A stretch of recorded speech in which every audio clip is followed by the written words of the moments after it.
Wedding anniversary എങ്ങനെ ഉണ്ടായിരുന്നു ചോദിച്ചവരോട്. എന്താ പണ്ടായി? ജ്യോതിയും വന്നില്ല, തീയും വന്നില്ല, ഒരു മണ്ണാങ്കട്ടിയും വന്നില്ല. എൻ്റെ പിണക്കം മാറ്റാനായിട്ട് സൂത്തേട്ടൻ പറഞ്ഞു, പിറ്റേ ദിവസം രാവിലെ നീ കണ്ണോർക്കുമ്പോൾ ആദ്യം കാണുന്നത് എന്നെയായിരിക്കും എന്ന് പറഞ്ഞു. പറഞ്ഞ പോലെ തന്നെ ഞാൻ ആദ്യം കണ്ടത് സൂത്തേട്ടൻ തന്നെയാണ്. പക്ഷെ ഒരു പ്രധാനപ്പെട്ട കാര്യം, ഞായറാഴ്ച ആയതുകൊണ്ട് തന്നെ എനിക്ക് പെട്ടെന്നൊന്നും നേരം വെളുക്കാറില്ല. പിന്നെ ഞങ്ങൾ കുളിച്ചിട്ടെടുത്ത ഫോട്ടോസാണ് ഇതൊക്കെ. പിന്നെ എനിക്കുള്ള ഗിഫ്റ്റൊക്കെ കൊണ്ടുവന്നു.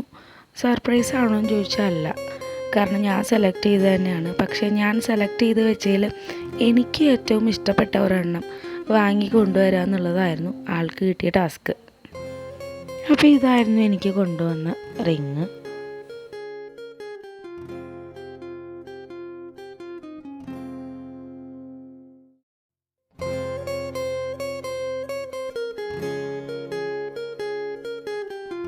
ഇന്നലെ അമ്പലത്തിൽ പോകാൻ പറ്റാത്തതുകൊണ്ട് തന്നെ ഇന്ന് ഞങ്ങൾ പോകുന്നത് തൃശ്ശൂർ വടക്കുംനാഥ ക്ഷേത്രത്തിലേക്കാണ്. അപ്പോൾ ഞങ്ങൾ എല്ലാവരും കൂടിയിട്ടാണ് പോകുന്നത്. മനസ്സിനും കണ്ണിനും ഒരുപോലെ കുളിർമ നൽകുന്ന ഒരു സമയമായിരുന്നു ഈ ഒരു സന്ധ്യാസമയം. ഈ സമയത്ത് വടക്കുംനാഥൻ ഇങ്ങനെ നോക്കി നിൽക്കുക എന്ന് പറയുമ്പോൾ ഭയങ്കര രസമുള്ള ഒരു അനുഭവമായിരുന്നു കേട്ടോ.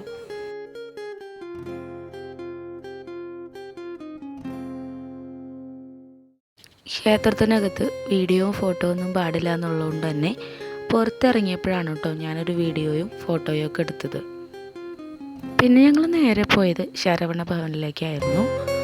വീട്ടിൽ മലയ്ക്ക് വന്ന് ഓലുമ്പുള്ളതുകൊണ്ട് തന്നെ പ്യൂർ വെജായിരുന്നു. അപ്പോൾ നമുക്ക് വെജിറ്റേറിയൻ ഹോട്ടൽ നോക്കിയിട്ട് കയറിയതാണ് ഇവിടെ.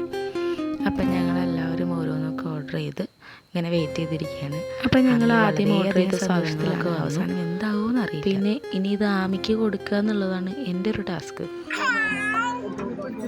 പിന്നെ ഞങ്ങൾ പോയത് നെസ്റ്റോളിക്കായിരുന്നു. കുറച്ച് സാധനങ്ങളൊക്കെ വാങ്ങാനുണ്ടായിരുന്നു. അവിടെ ചെന്നപ്പോഴും പ്രശ്നം ആമിക്ക് തന്നെയായിരുന്നു. അവസാനത്തെ ഈ വണ്ടിയിൽ കയറ്റിയിരുത്തിയാണ് ആൾ ഞാൻ ഒതുക്കിയത് കേട്ടോ. പിന്നെ ഞങ്ങൾ പോയത് അജ്ഫാനിലേക്കാണ്. അവിടെ അത്രയും തണുപ്പത്തും ഞാൻ വിയർത്ത് കുളിച്ചുകൊണ്ടിരിക്കുകയായിരുന്നു. കാരണം എന്താണെന്നിപ്പോൾ ഞാൻ കാണിച്ചു തരാം കേട്ടോ. ഇത് തന്നെയാണ് കാരണം. ആമി ഒരു ഭാഗത്തിരിക്കുന്നുണ്ടായിരുന്നില്ലേ, നിൽക്കുന്നുണ്ടായിരുന്നില്ല, ഓടി നടന്ന് കളിക്കുകയായിരുന്നു. പിന്നെ പോണ വഴിക്ക് ശോഭയിലും കൂടി കയറി തിരിച്ച് ഞങ്ങളെ വീട്ടിലേക്ക് പോയിട്ടോ.